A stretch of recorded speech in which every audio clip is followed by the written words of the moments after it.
proceed in general.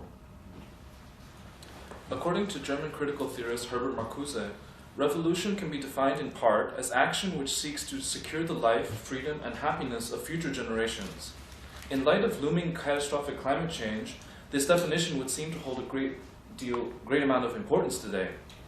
Within the modern Western revolutionary tradition, some of the most promising movements have arguably been Gracchus Babeuf and the Conspiracy of Equals, Rosa Luxemburg and the Spartacus League, and the Spanish anarchists. What would you say is the role of direct action in revolutionary struggle? You know, this is, first of all, I think we shouldn't assume that revolutionary struggle is the only option. What we've just been discussing, for example, you could call reformist if you like. It's taking the institutions, reshaping them, reconstructing them, turning them into democratic institutions, and carrying out actions that are quite feasible and that would be beneficial for all of us. Is that a revolution, or is it a reform? Who knows? What's the role of direct action, say, in that? Well, the role of direct action would have been, realistically, for popular movements to have pressured the government to take that direction, which would not have been impossible. I mean, in fact, right now in the old Rust Belt, there is something like this happened in the old Rust Belt, on a much smaller scale. Back in 1977,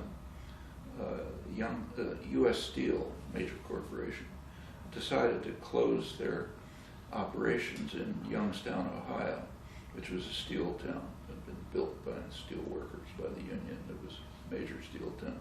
That was going to destroy everyone's occupation, the community, society, everything.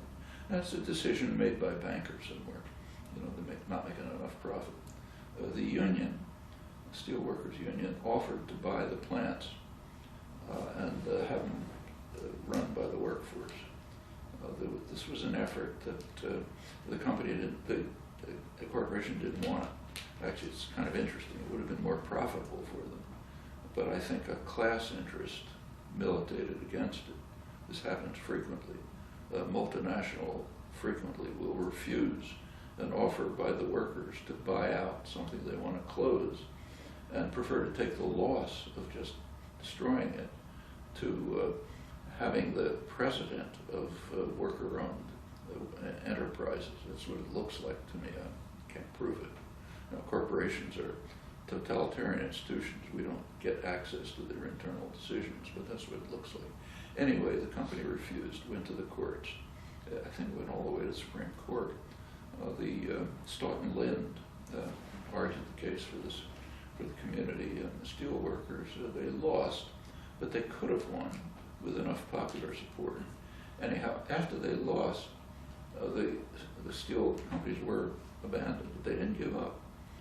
They started, working people started developing small enterprises, worker-owned, which they tried to integrate into the community.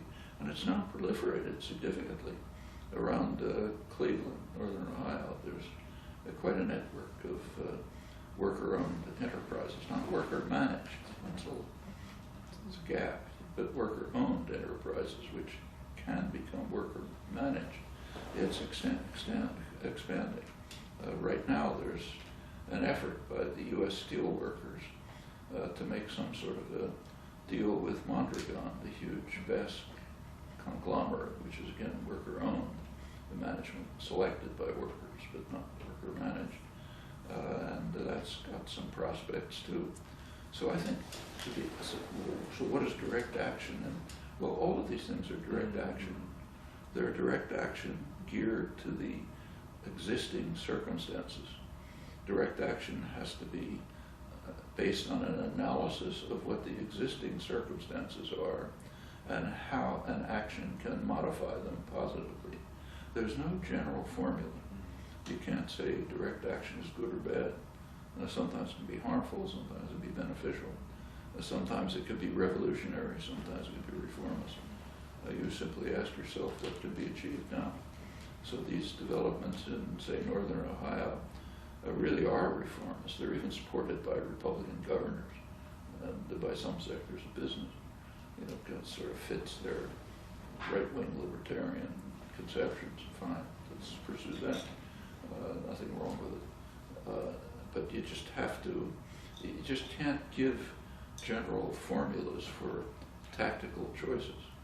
They depend on an exact, close analysis of the situation. Spartacists are a good case in point.